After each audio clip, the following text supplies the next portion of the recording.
दुख भरी दुनिया में आंसू में बहाता रहा।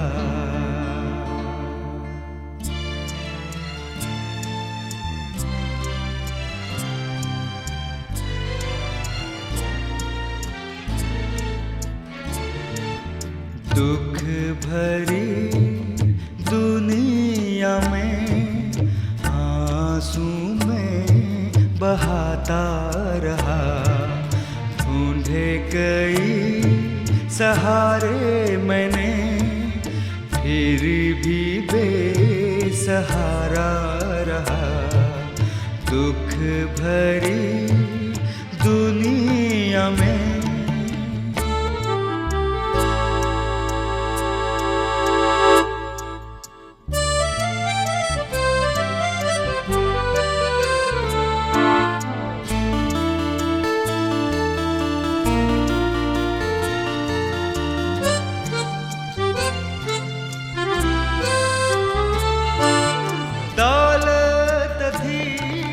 सब कुछ था, ना थी खुशी दिल में मेरे। दौलत थी सब कुछ था, ना थी खुशी दिल में मेरे। ढूंढी बहुत शांति मैंने, फिर भी दिल अशांत रहा। दुख भरी दुनिया में आंसू में बहाता रहा। ढूंढे कई सहारे मैंने, फिर भी बेसहारा रहा। दुख भरी दुनिया में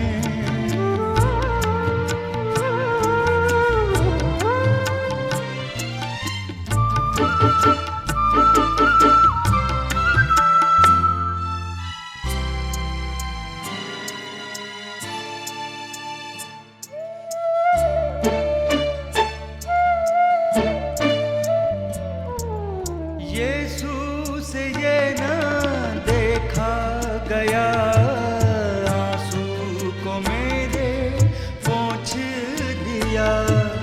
यीशु से ये ना देखा गया, आंसू को मेरे पोंछ दिया। शांति से दिल भर दिया, वो ही सच्चा किनारा मिला। दुख भरी दुनिया में आंसू में बहाता रहा। ढूंढे कई सहारे मैंने, फिर भी बेसहारा रहा। दुख भरी दुनिया में। परमेश्वर का धन्यवाद हो जिसने मेरे को फिर ये समय दे दिया कि मैं आपसे परमेश्वर का वचन साझा कर सकता हूं। सचमुच ये परमेश्वर का अनुग्रह ही है कि जो मुझे बार बार समय दे रहा है कि मैं आपके सामने अपने विचार परमेश्वर का वचन लेके आ सकता हूं। जितने भी मेरे बहन भाई आज परमेश्वर का वचन सुन रहे हैं, उन सबको मेरा सलाम। बहनों और भाइयों, हमारे सामने एक ही सवाल घूमता है, एक ही सवाल के इर्द गिर्द हम घूम रहे हैं, जो हमारे जीवन का हिस्सा बन चुका है कि मैं क्या करूं कि अनंत जीवन प्राप्त करूं। मैं क्या करूं कि अपने मुसीबतों से छुटकारा हासिल करूं। What must I do to be saved? क्या करूं? किसी बच्चे से पूछ लो, उसको समझ नहीं आ रही कि वो क्या करे। किसी बहन से पूछो, उसको समझ नहीं आती कि वो क्या करे। किसी भाई से पूछो, उसको आज समझ नहीं आ रही कि वो क्या करे। तो उसका जवाब एक ही है कि अगर हमने प्रभु यीशु मसीह को स्वीकार कर लिया, सच्चाई को स्वीकार कर लिया है, अगर अगर अगर हमने परमेश्वर को परख लिया, परमेश्वर का अनुग्रह हमारे पर हुआ है, और परमेश्वर की आशीषें हमारे पास हैं, और अगर हमें समझ नहीं आ रही तो हमारा एक ही लक्ष्य होना चाहिए, share your faith with others. अपने ईमान को दूसरों के साथ बांटिए। जब हम अपने ईमान को, मेरे बहनों और भाइयों, दूसरों के साथ बांटते हैं और दूसरे हमारे जीवन में परिवर्तन देखते हैं, और दूसरे जब कन्विंस होते हैं, प्रभावित होते हैं, तो हम उनके लिए आशीष का कारण होते हैं। इसीलिए प्रेरितों के काम 26 अध्याय और उसके 18 पद में लिखा है, तू उनकी आंखें खोले कि वे अंधकार से ज्योति की ओर और शैतान के अधिकार से परमेश्वर की ओर फिरें। कैसे आंखें खोलोगे आप? सोचो, कैसे हम किसी की आंखें खोलेंगे? ऐसे तो है नहीं कि उसकी आंखें बंद है तो पकड़ के ऐसे जोर से खोल दोगे आप। अगर हम किसी की आंख खोलना चाहते हैं तो मेरे बहनों और भाइयों, हमें उन्हें सत्य बताना पड़ेगा, सच्चाई का रास्ता दिखाना पड़ेगा, उनकी मदद करनी पड़ेगी कि अगर उन्हें सच्चाई का नहीं माल पता तो वो सच्चाई को जान के अंधेरे में से बाहर आएं। लिखा है कि अंधकार से ज्योति की ओर और शैतान के अधिकार से परमेश्वर की ओर फिरें। हमें उन्हें मदद करनी पड़ेगी। We need to help them. ये हमारी रिस्पॉन्सिबिलिटी, एक जबरदस्त जिम्मेवारी है। आपने परमेश्वर से आशीषें प्राप्त कर ली, मैंने परमेश्वर से आशीषें प्राप्त कर ली। कैसे प्राप्त की? परमेश्वर को मान के। कैसे अपने रोगों से छुटकारा हासिल किया? परमेश्वर को मान के। कैसे अपनी कमियों को दूर किया? परमेश्वर को मान के। तो क्या मेरा या आपका यह फर्ज नहीं बनता कि हम अपने बहन भाइयों को, अपने अड़ोसियों पड़ोसियों को, अपने रिश्तेदारों को परमेश्वर के बारे में बताएं, ताकि परमेश्वर का अनुग्रह उन पर भी हो और वो भी परमेश्वर से आशीषें प्राप्त करें? बहनों और भाइयों, इस बात को आप सोच के देखो, इस बात पे आप विचार करके देखो, तो काफी हद तक उनके दुखों के, उनकी परेशानियों के आप भागी होगे। आपको यह महसूस होगा कि उन सब बातों के लिए आप कारण हैं, आप जिम्मेवार हैं। आपने उन्हें परमेश्वर के अनुग्रह के बारे में नहीं बताया, आपने उन्हें परमेश्वर के बारे में नहीं बताया, मैंने सच्चाई उन तक नहीं पहुंचाई। हम सब अपने आप को दोषी पाएंगे।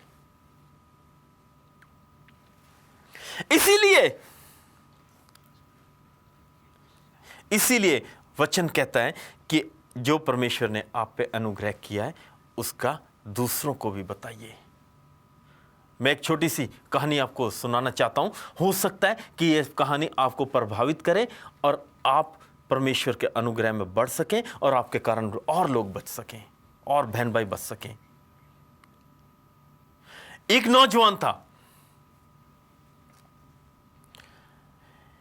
उसको उसकी मां ने, जो कि विधवा थी, बड़े लाड प्यार से पाला था। उसके हर जायज नाजायज इच्छा को उसकी मां ने पूरा किया। मां लोगों के घरों में काम करती थी ताकि उसका बेटा अच्छा बने, ताकि उसका बेटा अच्छी पढ़ाई करे, अच्छे काम करे और किसी मुकाम तक पहुंचे और उसकी जिंदगी में खुशहाली आए। हम भी यही चाहते हैं कि हमारे बच्चे आगे बढ़ें और हमारी जिंदगी में खुशहाली आए। बहनों और भाइयों, उस लड़के को उसकी मां ने इतने लाड प्यार से पाला कि उसके जायज नाजायज हर मांग को पूरा किया।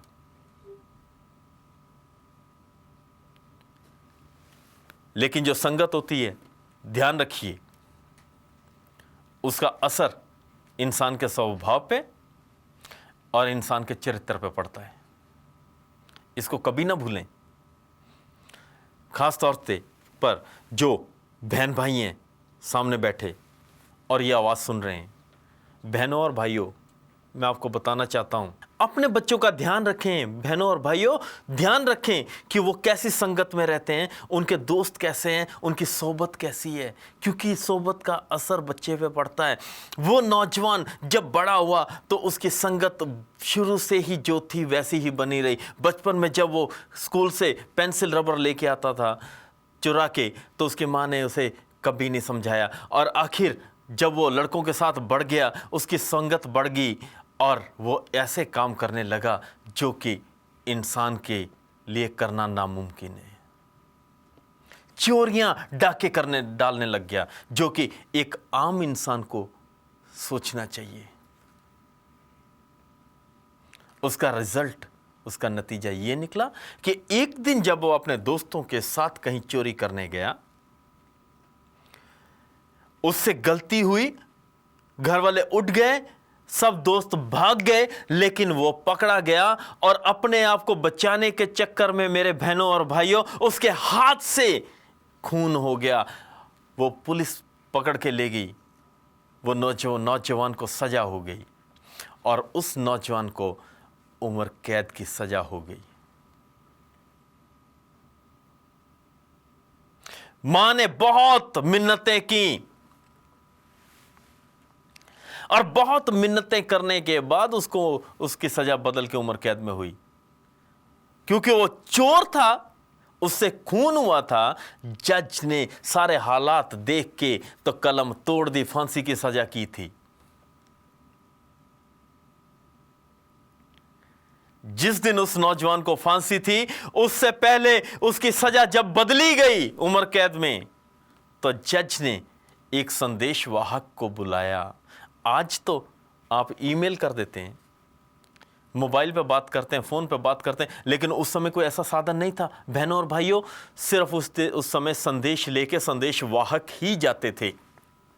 जज ने आदेश दिया कि इससे पहले कि उस नौजवान को फांसी हो जाए, यह संदेश जल्दी से जल्दी वहां के जेलर तक पहुंचाओ कि इसकी सजा फांसी से बदलकर उम्र कैद में कर दी गई है। संदेशवाहक संदेश लेके घोड़े पे सवार होके आगे को बढ़ गया। अब आप सोचिए कि वो संदेशवाहक कितना खुश होगा।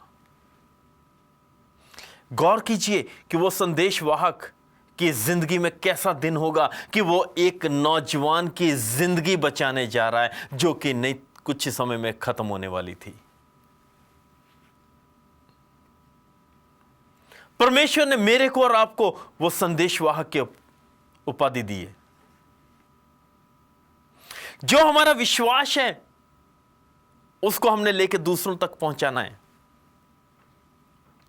क्या हम अपनी इस जिम्मेवारी को निभा रहे हैं? मरकस के अंजील परमेश्वर के वचन में ही लिखा है कि प्रभु यीशु मसीह गिरसेनिया के देश में पहुंचे। 5 अध्याय में यह दृष्टांत है। जब वो नाव से उतरे और आगे जा रहे थे, तो एक आदमी का जिक्र आया जिसे बुरी आत्माओं ने जकड़ा हुआ था। वो ग्रेवयार्ड में, कब्रिस्तान में रहता था, पत्थरों से अपने आप को जख्मी कर लेता था। उसकी हालत इतनी बुरी थी कि घर वालों ने, गांव वालों ने, समाज वालों ने, उसके साग संबंधियों ने, नजदीक रिश्तेदारों ने उसे चेन में बांध के रखा। तो उसमें इतनी पावर थी कि वो चेन संकल तोड़ के तो भाग जाता था। उसे कोई बांध के भी नहीं रख पा रहा था। अब आप जान सकते हैं कि बुराई की कितनी ताकत होती है, शैतान में कितनी ताकत है। वो कब्रिस्तान में रह रहा है। प्रभु यीशु मसीह जब जा रहे हैं तो सामने से आमने सामने का मुलाकात हो गई। आमने सामने मुलाकात हो गई और वो प्रभु को कह रहा है कि हे प्रभु, तेरे से मुझे क्या काम, क्यों मुझे सताता है? क्या बुराई सच्चाई के सामने टिक सकती है? कभी नहीं। बुराई की उम्र बहुत कम होती है। भाइयों और बहनों, बुराई सच्चाई के सामने कभी नहीं टिक सकती। और ये एक सच्ची कहानी, सच्चा वचन है कि वो इंसान कब्रों से निकला, प्रभु यीशु मसीह के सामने आ गया और कहने लगा कि तू मेरे को क्यों सताता है, क्योंकि उसमें दुष्ट आत्माएं थी और प्रभु यीशु मसीह बिल्कुल पवित्र थे। उसको जलन हो रही थी, आग लग रही थी सच्चाई से। प्रभु यीशु मसीह ने उन्हें कहा, दुष्ट आत्माओं को, कि तुम इसे छोड़ के चले जाओ। प्रभु यीशु मसीह ने उनसे पूछा कि तुम कौन हो? तो दुष्ट आत्माओं ने जवाब क्या दिया कि हम सेना है। सेना, सेना शब्द से यह बिल्कुल स्पष्ट हो जाता है कि एक से ज्यादा, उसमें बहुत सारी दुष्ट आत्माएं थी। प्रभु यीशु मसीह ने उन्हें आज्ञा दी कि इसको छोड़ो, इसको मुक्त करो। और जब उसमें से दुष्ट आत्माएं निकल गईं, वो नौजवान प्रभु यीशु मसीह के चरणों में बैठ गया, गिर गया, क्योंकि उस पे प्रभु का अनुग्रह हो चुका था। प्रभु ने उसे आशीष दे दी थी, प्रभु ने उसे चंगाई दे दी थी। प्रभु के चरणों में बैठ गया और एक विनती की, हे प्रभु, मुझे भी हुक्म दे कि मैं तेरे साथ चल सकूं। भाइयों और बहनों, प्रभु ने उसे यह नहीं कहा कि तू मेरे साथ ही आ जा। कहते नहीं, जा, वापस अपने लोगों के पास जा, अपने घर जा और अपने लोगों को बता कि प्रभु ने तेरे पे कैसे अनुग्रह किया है। प्रभु चाहता है कि जो अनुग्रह हम पे होता है उसकी हम गवाही दें, अपने लोगों को बताएं, अपने प्यार करने वालों को बताएं कि प्रभु ने हमारे पे कैसा अनुग्रह किया है। शेयर योर फेथ, अपने विमान को दूसरों के साथ बांटो।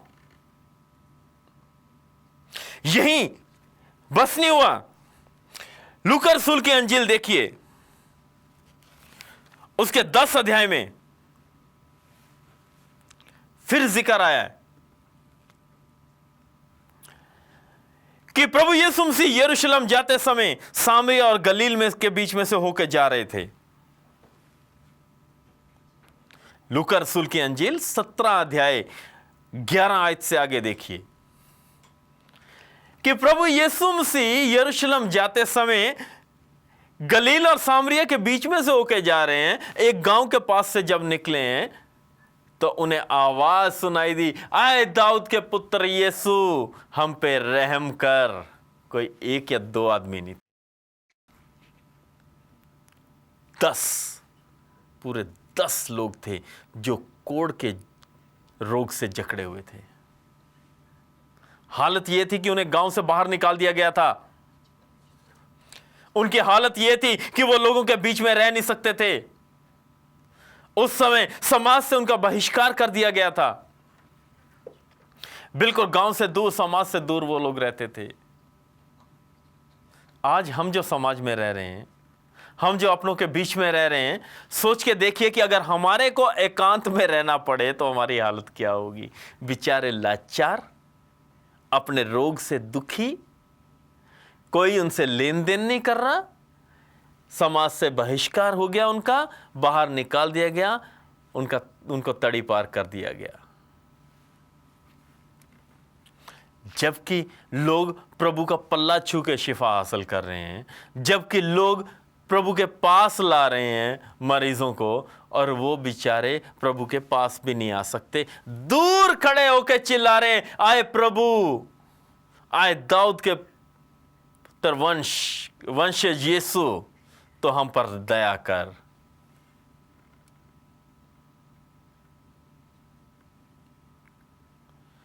जब प्रभु तक उनकी आवाज पहुंची, प्रभु ने उनको देखा, उनके दर्द को महसूस किया, पीड़ा को महसूस किया।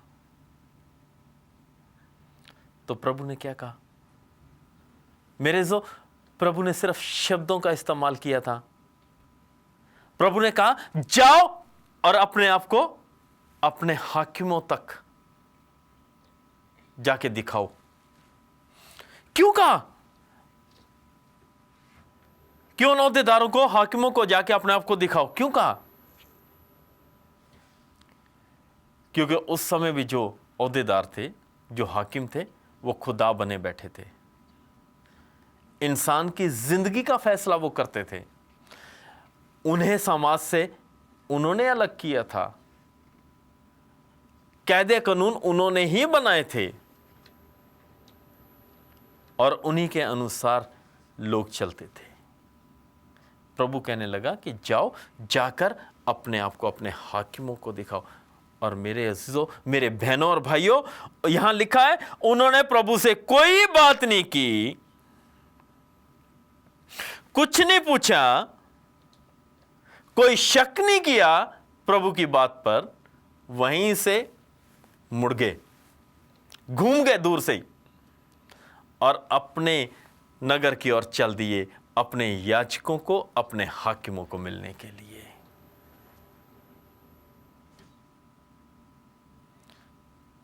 क्या दृश्य होगा वो कि जो लोग ऐसे रोग से पीड़ित हैं, विश्वास किया है, और थोड़ा सा ये इमेजिन करो, विचार करो कि वो कितनी तेजी से जा रहे होंगे। हो सकता है कि दौड़े ही जा रहे होंगे। प्रभु ने हमें बोला है कि जाके अपने याजकों को दिखाओ। कितने खुश होंगे कि प्रभु ने हुक्म दिया है। 10 के 10 दौड़े जा रहे हैं, लेकिन उनमें से एक की नजर अपने शरीर पर पड़ी। रास्ते में ही उसके शरीर पर उसकी नजर पड़ गई और वो वहीं रुक गया। वहीं रुक गया, वो आगे नहीं गया, वहीं से मुड़ा, घूमा और तेजी से दौड़ा चला आया और प्रभु के चरणों में आके बैठ गया। भाई और बहनों, उसने आके प्रभु का धन्यवाद किया। क्यों धन्यवाद किया? क्योंकि उसका शरीर बिल्कुल एक कोमल, मुलायम और मासूम बच्चे जैसा हो चुका था। उसका रोग जड़ से निकल चुका था, वो चंगा हो गया था।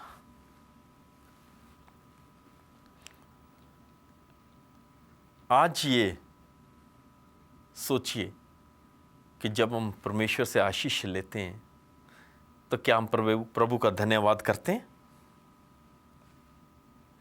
क्या हम प्रभु की आशीषों को दूसरों के साथ बांटते हैं? प्रभु ने उस कोढ़ी से सवाल किया था, कहता कि तू अकेला आया है, क्या दूसरे 9 जो हैं वो चंगे नहीं हुए? वो दूसरे 9 किधर हैं? बाकी 9 किधर हैं?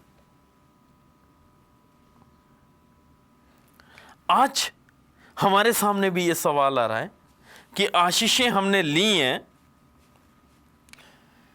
तो क्या हम प्रभु का धन्यवाद करते हैं? अगर प्रभु का हम धन्यवाद करते हैं तो हमारा तरीका क्या है धन्यवाद करने का? हमारा कौन सा तरीका हम अपना रहे हैं कि हम प्रभु का धन्यवाद करें? क्या हमारी जिंदगी में परिवर्तन आया है? लालच का कोढ़, स्वार्थ का कोढ़, आज्ञाहीनता का कोढ़ जो हमारे को लगा हुआ है, क्या हम उससे मुक्त हो चुके हैं? अगर हम उस कोढ़ से मुक्त हो चुके हैं तो क्या हम प्रभु का धन्यवाद करते हैं? भाइयों और बहनों, क्या हम अपने अच्छे अनुभव दूसरों के साथ बांटते हैं? हमारे विश्वास की नींव कैसी है? हमारी जिंदगी कैसी है? हम मांगते हैं परमेश्वर से, क्या परमेश्वर हमारे को दे? हम चाहते हैं कि हम परमेश्वर से ज्यादा लें, और परमेश्वर भी चाहता है कि वो हमारे को ज्यादा से ज्यादा दे। पर क्या हम परमेश्वर का धन्यवाद करते हैं? परमेश्वर कहता है कि अपना जो परमेश्वर ने तुम पे अनुग्रह किए हैं वो जाके दूसरों को बताओ। दुष्ट आत्माओं से जो मुक्त हुआ था नौजवान, प्रभु के साथ जाना चाहता था, उसे जब प्रभु ने बोला कि जाके अपने बहन भाइयों को दिखा, तो वो वहां से दौड़ा चला गया। वो दौड़ा चला गया कि इस बात की गवाही दे कि प्रभु ने उस पे कैसे उपकार किए। उसने पीछे मुड़ के नहीं देखा। आज परमेश्वर का वचन मेरे और आपको कह रहा है, मेरे और आपके सामने है, बिल्कुल स्पष्ट है और बिल्कुल हमारे को नसीहत कर रहा है कि जो उपकार प्रभु ने हम पे किए हैं उनको हम दूसरों के साथ बांटें। क्यों बांटें?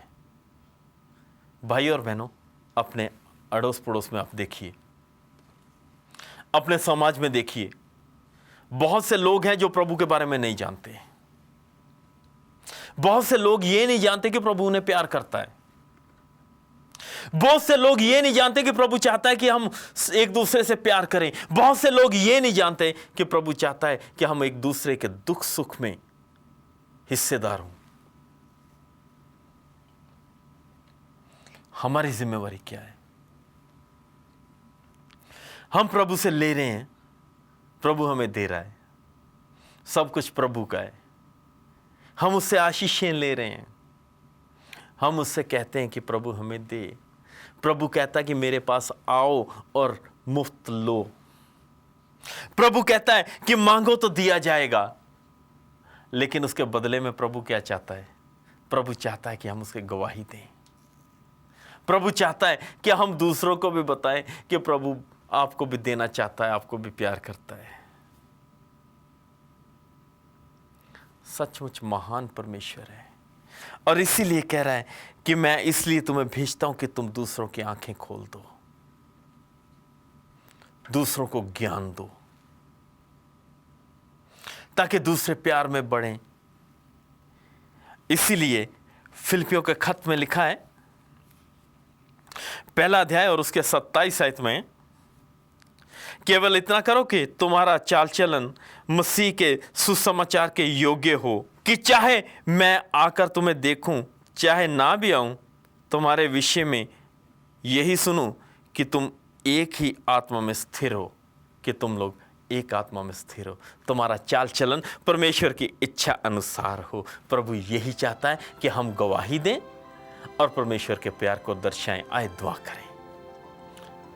स्वर्गीय पिताजी, हम आपका धन्यवाद करते हैं कि आपने हमें प्यार किया, हम पे अनुग्रह किया है।